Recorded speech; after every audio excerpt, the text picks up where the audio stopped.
Howdy, howdy. Welcome to the pre-show. Before the free show, coming to you on multiple platforms. So here's an exciting thing that's happening. We did a thing. We did a thing. First of all, let's give credit where Yeah, it's due. Jesse did a thing. Jesse from Texan Live did a thing, and Pickle did a thing. They are the two people who did the thing. But for those who, if you're a longtime viewer of this show, and, we've been around for 1,109 episodes now. Which is way too many. You know that we actually started exclusively on the website. I don't know if you knew that. We're exclusively on textfootball.com. We would do big shows on Facebook, like Thursday shows during the season on Facebook. Okay. Or like Mailbag Fridays and stuff like that on Facebook. Yeah, because the comments are easier that way. Yeah, and then we just decided, why don't we make the entire plane out of Facebook? And so we are permanently on textfootball.com and on Facebook. People know that. That's where you can find textfootball.com. That's why I always say it on the intro. Well, today, you can find us on the Dave Campbell's YouTube page. Yeah. We're live on YouTube. And Hi. we have our first YouTube. commenter. Hi, like, YouTube. The first ever commenter on YouTube is Aaron Flynn. And he said in all caps, "Take that, Zuck." I thought what it was going to be like, it's like Fart Knocker 420, and he says like what is this stupid? crap? Yeah. Get this off my screen. Talk about Blum. Something like that. I don't know. It's a joke for six. I am one of those 6 people, and I appreciated that. So we mentioned this yesterday. We're on the pre-show. But yesterday was a very important day in both of our families. Yesterday was the birthday of my father and the birthday of your mother. Yes.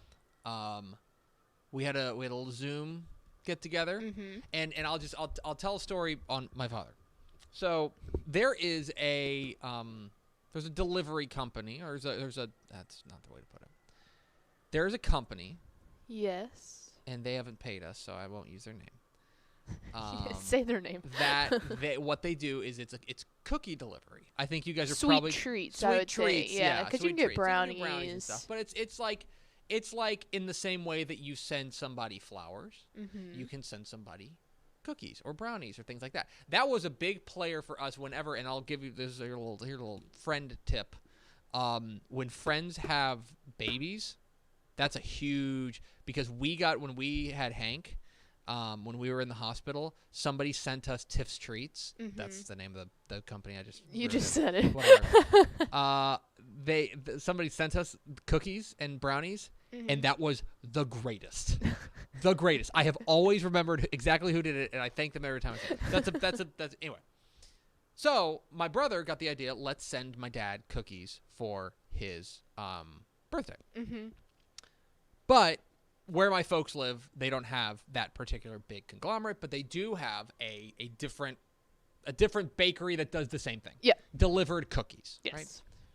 So my dad, yesterday on the Zoom, it's just bless his heart, he was marveling at the fact. He's like, well, because he's working at home at this point. He's like, well, there's a knock on the door. And when I entered, there was a young lady there. She said, this is for you. She handed me a box. And inside were cookies. And I was like, oh, yeah, that's it. And she goes, and they were warm.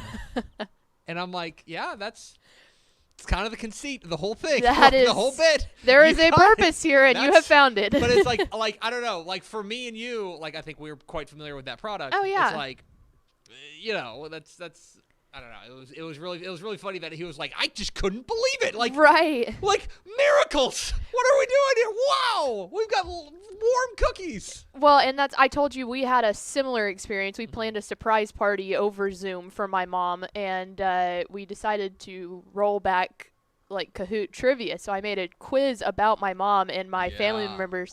But all week I was calling different family members to explain. One, the world of Zoom is foreign to a lot of them. Sure. But yeah, explain like, okay, you're going to have it up on your laptop and then play on your phone. And then, my granny and pappy struggled to get on Zoom. But once they did, it was like a super proud moment in my life. Like they figured it out on their own. Like I wasn't there. I knew that you could see that they were popped up. You couldn't see their video, but they figured it out. And it was like I felt like a proud parent. Well, look, you and I think, have now done enough Zooming over the course of the Yeah. last 11 months. That Zoom should be a presenting sponsor of Dave Campbell's Texas Football. But we've done enough Zooming that we also understand that there are, there's a gap. There's a learning curve. There's a learning curve. And There's a big learning curve. Yes. So anyway, that is happy birthday to Trish and to Mark. It's so fun to introduce our families to exactly. the revelations of the 21st century. Revelations of the 21st century, where we're just like, it's. Yeah, that's how things work nowadays. It's crazy. All right, hit the theme, Expo.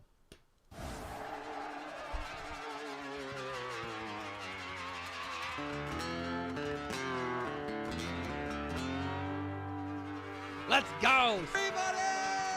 Free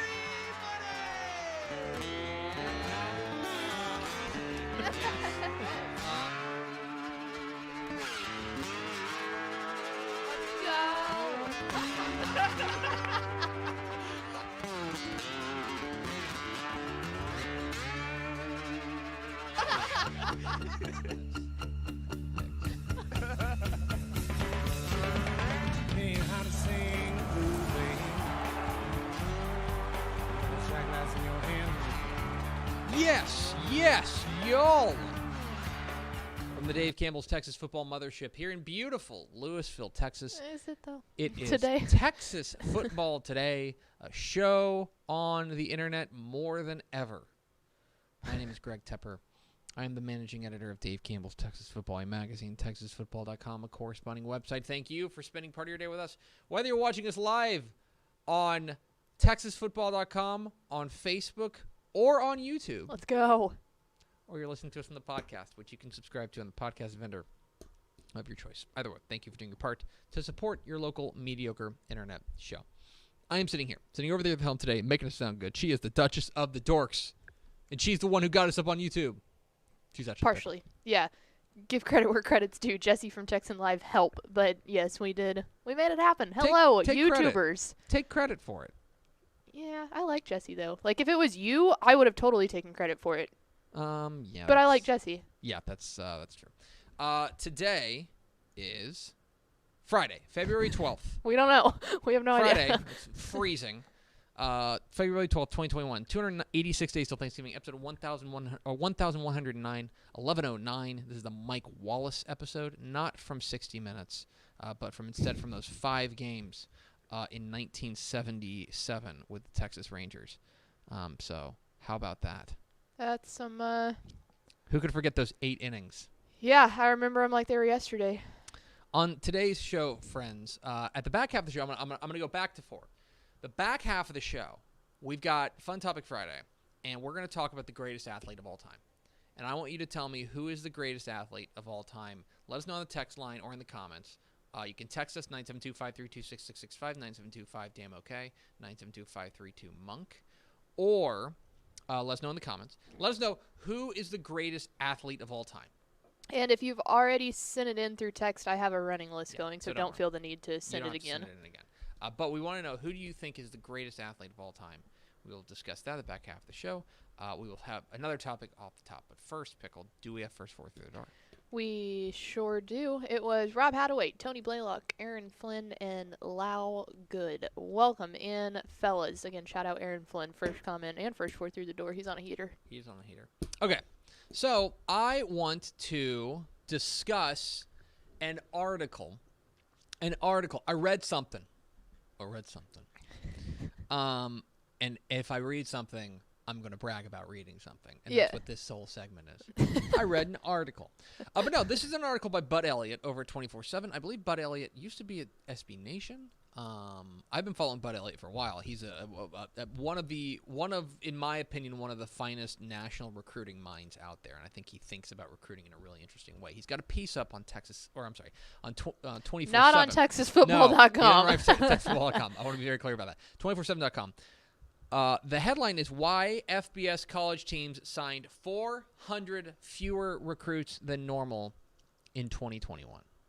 So he crunched the numbers, and this is something we do in our summer edition of the magazine, right? Well, I do recruiting between the recruiting between the numbers, and where I dive in and I take a look at the FBS signing classes for every team in the nation. And we break it down. We try to look at trend lines, how teams in the state of Texas do, or how teams in the state of Texas do. Unique things like who recruits the most, what state puts out the most offensive linemen, right? And what state puts out the most running backs. Also, who Australian kickers. Who does most of their recruiting in state, right? Things like that. Those types of things. We break down all the recruiting numbers, news and notes. And that's something I have to work on coming up here in a little bit. Oh, it's a lot left. But the article that Bud Elliott wrote for 24/7 belies a bigger fact, which is that FBS college football teams did not sign as many high school prospects as they normally did. Significantly fewer. 400 fewer. And that has a bunch of different ripple effects. Let's first talk about the why. I think the why is pretty clear, and it's twofold. One, the additional blanket year of eligibility for all college football players that the NCAA gave. They said, no matter if you play 0 games, no matter if you play, I guess Alabama could have, or I don't know. Did anybody play more than 13 games? No. Okay. So it didn't matter if you played 0 games, 13 games, whatever. 2020 is a mulligan. Everyone gets an extra year of eligibility regardless of how many games you played. I thought that was the right move by the NCAA, in my opinion. I thought that was the most equitable to the most number of players, and it did not put the pressure on these football programs to go out there and play games if they did not feel safe. Right. Okay, so there's that. That's part of it. The other part of it, I think, and this is a kind of a perfect storm here, is the transfer portal. That the increase in the transfer portal and the ability of the the NCAA coming out and basically saying that you can transfer basically freely, more or less. That is, I think, becoming a much more attractive offer. Yes. For a lot of teams. And he's even got a quote in here. He talked to one staffer. Quote, "If it is a borderline recruit for us, we'd rather take a transfer who we know can cut it physically at the college level." End quote. Yeah. And I think that that's something worth mentioning is you have these guys who are in the transfer portal. Obviously, you have most of them, you have some college tape on them, or you know that some other program thinks that they are an FBS caliber kid. They go in the portal. You can grab them. Why would you do that instead of if you have a high school kid that you think might be good but maybe a bust? This seems like the more sure thing. Well, and that to me seems like the perfect scenario, and you can use 2 Texas schools that just solely based off of records and how the programs went last year. It's one of those things for a recruit like that knows that they're good enough to get there but maybe just didn't get the offer right off the bat. Go to the small college. And instead of maybe going to a UTEP or a Rice that's been really struggling, you go to the small college and then turn around and ball out and get the offer from SMU that's been on the up and up and always takes transfers. So here's the other thing about this, okay? I think there's another element to this that I think is a two-way street, which is evaluation. Plain and simple, college football programs were not able to evaluate at the same level over the course of the last 11 months. Even recruiters, like guys like Powers, it was different whether, for them. Whether you work for a university or you work for a next level athlete, you have not been able to go out there and get your eyes on kids in the same way that you normally do. And so, on one hand, that means that a lot of these players, I think, fall into that borderline category that staffer was talking about of like, why wouldn't we just take a transfer when we can do that? I think that's most stark when you look at a team like Texas State, who signed 0 high school football players. I think that they are making a bet that they are able to go out there and win with these transfers and make the program appealing, use this and get this immediate shot in the arm to their to what they believe is their process. So look, here's the thing about that though. Obviously, when you get to the FBS level, there's really, really strict scholarship rules and stuff like that. And I want to be very clear that there's strict scholarship rules at every level of football. But as you go down the list, of as you go down the down the levels, right, to FCS, to Division 2, Division 3, you do have a little bit more scholarship flexibility. A little bit, you can take on a few more players, right? And so these 400 FBS there were not, when this article says that there were 400 fewer recruits signed by FBS college football teams in 2021, there were not suddenly 400 fewer FBS caliber players No, absolutely not. out there in the nation. Okay? There weren't. Mm-mm. And they had to go somewhere, right? And a lot of these guys you are starting to see pop up. Some of them are ending up, I think, guys like C.J. Rogers, right, who is the quarterback from Argyle. He's going to be a walk-on at Baylor. You're having some of those, and those obviously don't count as signees, right? Those are preferred walk-ons. He's going to walk on there. You've got some of those.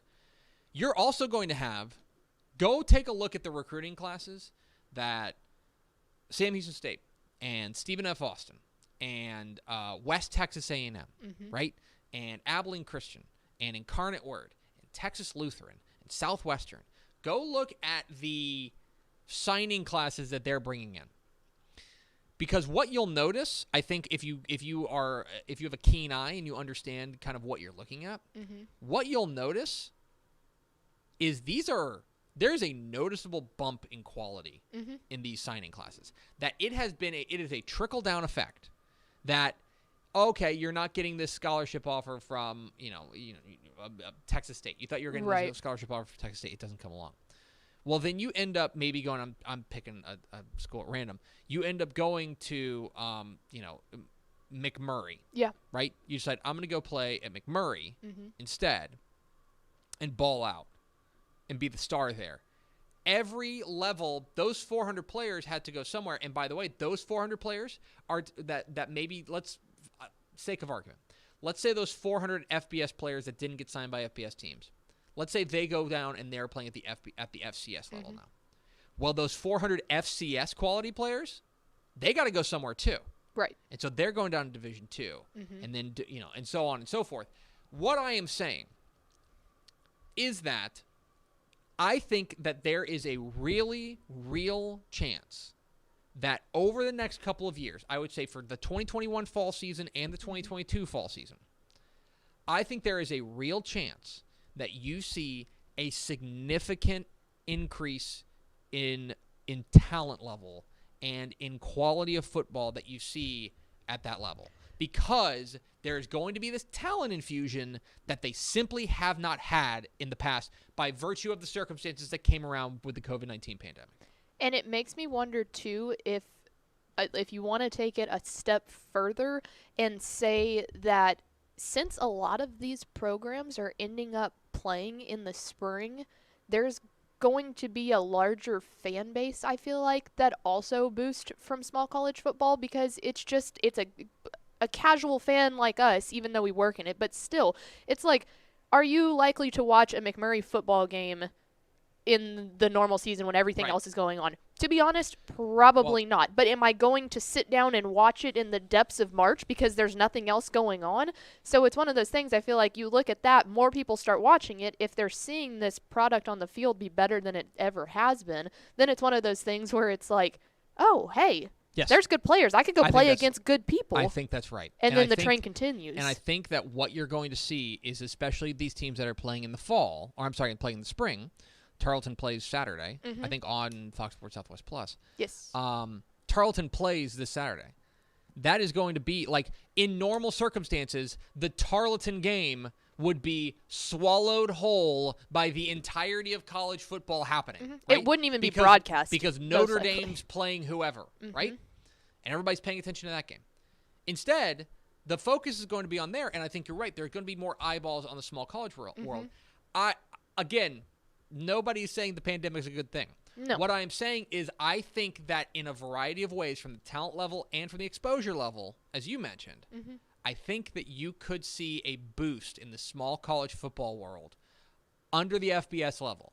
FCS on down, I think you could see a boost simply because of some circumstances that have arisen because of. It's a glass half full situation. The pandemic sucks. The official standpoint of Dave Campbell's 2 thumbs down. But if you want to look at anything on a positive side, this is definitely one of them. Right. So, it's a great article. I highly recommend it. It's Bud Elliott. He wrote, Why FBS college football teams signed 400 fewer recruits than normal in 2021. We are Texas Football Today. We're here every weekday at noon on TexasFootball.com, talking football in the Lone Star State. You can follow us on Twitter at TCTF, like us on Facebook, Facebook.com/Dave Campbell's. Follow us on Instagram, Instagram.com/Dave Campbell's, and of course, see us at TexasFootball.com. If you're just viewing us for the first time because you're on YouTube, like, hey, Welcome. we do this every weekday at noon. Howdy. Noon Central, I should say, because theoretically you could be watching anywhere, and we all know that Central Time Zone It's God's time is zone. God's time zone. All right, Pickle, it's time for Friday fun. Fun topic, F around Friday. It's a topic that I think is really it's for the pundit class of sports, and it was tailor made for them on this week, coming off of the Super Bowl. I don't know if you saw, there was a football game this past Sunday. It was the Puppy Bowl. Yeah. And It was Chunky adorable. Monkey stole the show. Duh. There was also There was also an American football game that happened after that. And Tom Brady was the quarterback for the Tampa Bay Buccaneers when they won the Super Bowl. I think we can probably I think it's fair to say that the defense is probably the shining star of that team. But Tom Brady now has 7 Super Bowl rings. You take a team that hasn't been to the playoffs in 10 years. Sure. That's something to... He did something. No, I'm not here to crap on... I would be very clear, I'm not here to crap on Tom Brady. And it was a topic tailor-made for the pundit class on Monday, which is, man, and it was the take that you started hearing Sunday night on social media and stuff like that. Man, Tom Brady. The GOAT. He's not just the greatest football player of all time. He is the greatest athlete of all time. And look, first of all, I think one thing we have to do is probably disconnect success from greatness.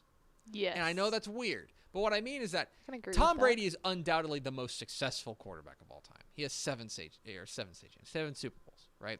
Undoubtedly the most successful quarterback of all time. But that doesn't necessarily mean that he's the greatest. I mean, it's a team game. I think coaches will tell you it's a team game. And he was on some great teams with the Patriots. He obviously did his part. Again, I'm not here to crap on Tom Brady. Oh, yeah.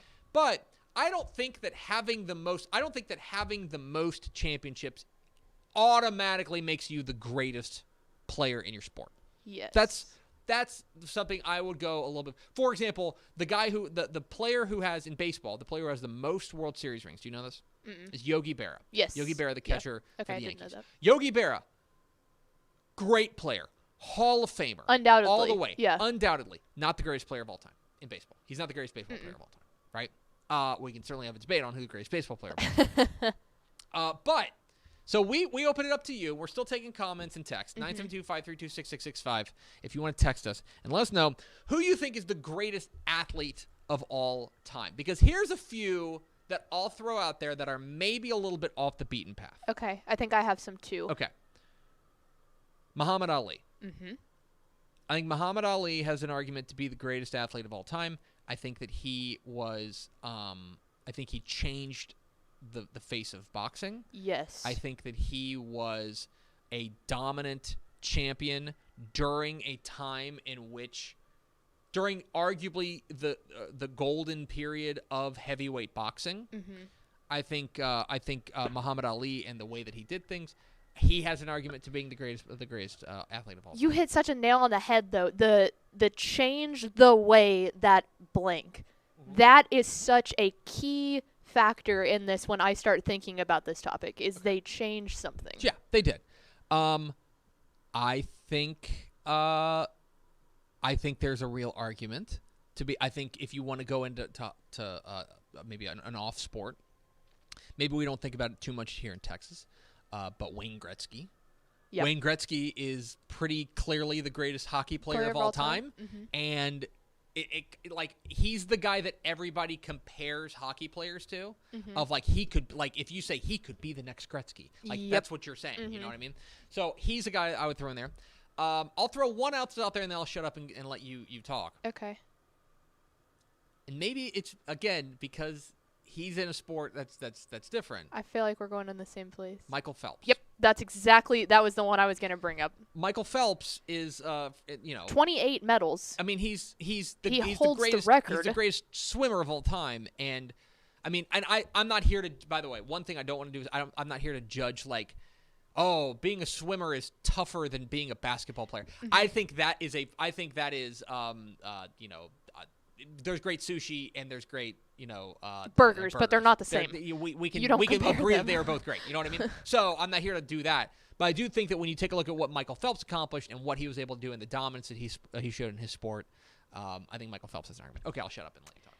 See, okay, I thought about this a lot, especially because I was reading everyone's answers as they were coming in, and I would love to just be able to give you an answer like, oh, no doubt, best athlete of all time. I think exactly what you said about the sushis versus burgers. You can say they're both the greatest of their category if you want to look at that. But it's so hard to compare them, and there's a couple reasons why. One, it's hard for me to define the best athlete of all time because it really takes a look at how you consider athleticism, because are you looking at their physical capability of what they do? Because you look at someone like Muhammad Ali, who's out there just chunking punches, and you look at someone like Tiger Woods, who's easily probably the greatest golfer of all time. And yeah, their physical presence in the sports that they play are completely different. Well, and that's you're exactly right. It's like if we were to go like pure athleticism, right? Pure athletics, it's like okay, it's probably like a guy like even LeBron James, maybe like a guy like Mo Farah, yeah, who's the British Olympian who's like one of the most dominant distance runners of all time. Exactly. Right? It's like obviously he's an incredible athlete. He's a great athlete, but it's like I think if you get into that. That is a tougher conversation to have. Yeah, because you can't compare sports that way. And there's the other thing is it's so hard for me to think about comparing it when you go, and we touched on this with the Tom Brady thing, when you think about it from a team sport to an individual sport. Because you look at a person like Tom Brady and, yeah, you say, oh, well, the defense won him the Super Bowl, so how can you consider him the thing? But then you look at a person like Serena Williams, who is out there just dominating fools left and right in her own individual sport. And so it's like, to me, having a conversation about the singular greatest athlete of all time, it's really tough. It's almost impossible to do. Well, and here's another one, and this is the other thing is I freely recognize that there are sports that I am just like super ignorant to. You know what I mean? Like for example, one thing that I heard a lot of whenever like I was going through and reading some people talking about this on Twitter, and somebody brought up Simone Biles. Yes. Simone Biles is the gymnast. Yeah. And I don't know, but the smart people who follow it are saying, yeah, it's her. She's like, you can't believe how much better she is than everybody. And it's like, oh, okay, I just have to trust you on that. Right. I can probably tell you who I think is the greatest quarterback or the greatest running back or the greatest receiver of all time, right? I probably cannot tell you anything about like the floor exercise, like except like that's super cool and I can't. Like she's clearly awesome and very athletic. I could never do that. She's good. Yeah. There was one other point that I had. Oh, the other thing too, and this is such a big factor of that goes into this. One, I mean, the obvious is men's versus women's sports. That's a big topic of conversation when it comes to physical being, if we're talking about athleticism that way. But the other thing is too that makes it so difficult is the time period that these players are playing in, because there is the pinnacle of the argument in between the who's better, MJ or LeBron. Sure. It's the time that they're playing in, you know? We'll never know. I mean, I know. But I would love to hear that. I have a very sound argument on this that I'm not scared to say. Oh, okay. It's LeBron James. See, like if you look at the defenders that were guarding like Michael Jordan. It's like LeBron James would bully ball. Exactly, them and that's what I'm all the way saying. to the rack The every time single time. thing, because we can get into who everyone was saying and stuff, but it was like younger people tend to think that there's different greater athletes of all time than everyone else saying Jim Thorpe. And Sure. he was out playing in the 20s. Right. You know, it's like it's so hard to compare those No, I totally two agree, things. and that's why it's a good debate, and that's why. yeah, it's like, so I much think, fun. I think what's good is that, and a good positioning statement. There's not an answer. We're just talking about it. There's not an answer. Yeah. And so I'm interested to hear what the peeps put out there. Yes. So two of the best answers that we got, just you'll see why. One, Matt Stepp hooping in the E block here was we go. one that I absolutely respected. The other one, someone said, Jesus beat the devil, walked on water, and the greatest comeback in history after 3 days, which I got a good chuckle out of. So there were two funny ones that we just needed to get out of the way. On to serious topics. We all respect the athletic accomplishments of the Lord. Okay. Other than that, the two that were said the most, which I feel like is not a surprise to anyone, Bo Jackson. Yep. And Jim Thorpe. Mm-hmm. Those were the two comments that I got back the most of being the greatest athlete of all time. Yeah, and Jim Thorpe, I would even maybe throw in a guy like Jim Brown in that category as well, in the sense that from a dominance perspective, and maybe I think there's also something about being a running back that especially from a time perspective, yes. I think that it still carries over because I think that we understand how difficult it is to run the ball in football. Yeah, especially at the highest level. Right. And so as a result, like seeing, like if you see any film, like old grainy film of Jim Thorpe, you're like, oh my gosh, like that's like what he was doing just is incredible. Mm-hmm. And I also think that it's one of those things that it's easy to diagnose greatness there. Like I think that a lot of the things that like I think one of the reasons why it's hard to call Tom Brady or hard to say Tom Brady is or isn't the greatest football player of all time is because he's a quarterback and because a lot of the things that he does that are most important are the things that like the lay person doesn't notice. You know what I mean? Like play fakes, right? Yep. Like audibling out of place, like throws he doesn't make. I say that all the time about high school quarterbacks. I say that like a lot of times like I'm impressed by the throws he doesn't make. He doesn't try to fit into tight windows. He doesn't make dangerous throws. He values the football. And so that's why with running backs, I think it's a little bit more kind of clear cut. There are some things obviously like run blocking and things or pass blocking and things like that. Yeah, but it's more of a linear play. I think that it's a little see. easier to diagnose. And that's why, like, for example, when I've tried to get into other sports, right, like back at about 10, 12 years ago when I started getting into soccer, one of the things that was really difficult for me was identifying who the really good players are, like who had a good game. You know what I mean? Like if I watch a football game, I can tell you who had a good game, and it's not just the guy who ran for 100 yards. It's like, man, that left guard just went up there and kicked some rear today. Right. You know what I mean? Like you can notice that.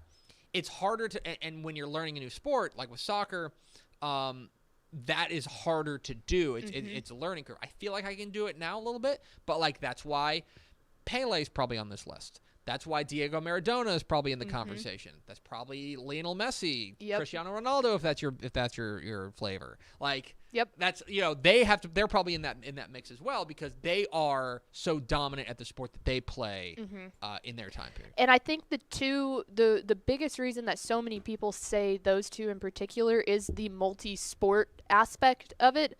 Of you're playing in the NFL, but they were also playing in the MLB, and so I feel like that. Yeah. In people's mind, and that again almost goes down to the like physical athleticism of the greatest athlete of all time is if you are cognizant enough to be able to play at the highest level in multiple sports. Clearly there's a good argument for why obviously yes you are an athlete in and of itself. You've earned your way there. Yeah. You've earned your way there. Okay. There are two baseball players I want to shout out, and I want to be very clear to say that I am not saying they're the greatest athletes of all time. But here are two people we do not talk enough about. Okay? Two people. One is Jim Abbott. Do you know who Jim Abbott is? I do not. Jim Abbott was a pitcher in the 80s and 90s. the late 80s, and then throughout the 90s. He was born without a right hand, Oh, wow. and he's a major league pitcher. He threw a stinking no-hitter. He has like a, and maybe that's like, obviously grading on a curve and stuff like that. I think that's incredible. And Oh, we don't yeah. talk enough about Jim Abbott. No. I'm sorry. Go back. Yeah, he threw a no-hitter for the Yankees in like 94. Wow. It's That's incredible. awesome. So there's that. The other one, and I was watching highlights of him yesterday.